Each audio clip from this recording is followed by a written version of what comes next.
대장동 부패 게이트의 핵심 인물 김만배가 연루된 대선 공작 사건은 당시 이재명 더불어민주당 대선 후보와 공모하에 이뤄질 가능성이 있기에 대단히 심각합니다.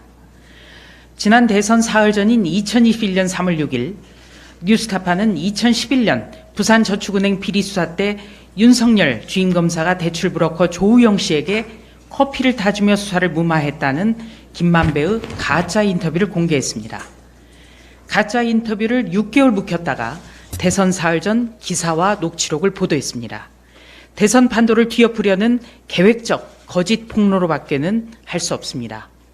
더구나 당시 이재명 더불어민주당 대선 후보는 가짜 인터뷰를 그대로 받아 보도한 주요 매체 중 가장 먼저 보도한 경향신문보다 31분이나 빨리 페이스북에 해당 기사를 공유하면서 널리 알려달라고 주문했습니다.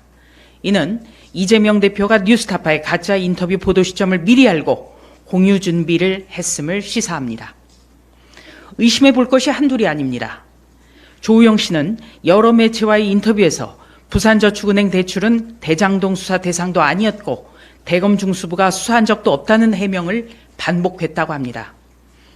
그랬는데도 매체들은 윤석열 대선 후보와의 관련성을 집중 보도했고 위를 뒷배 삼아 이재명 대선 후보는 대장동 몸통은 윤석열이라는 공세를 폈습니다. 뉴스타파 가짜 인터뷰와는 별개로 JTBC가 대선 보름 전쯤 윤석열 커피 관련해서 가짜 사실을 처음 보도하자 더불어민주당 의원 다수가 방송에 나가 기정사실인 양 역공에 나선 것은 조직적인 공모 가능성을 뒷받침합니다.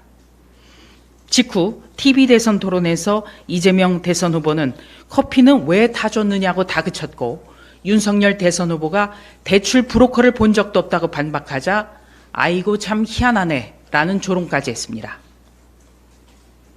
대선 공작의 실체가 드러났음에도 대선 직전 이를 10분 활용한 이재명 대표는 여전히 침묵하고 있습니다.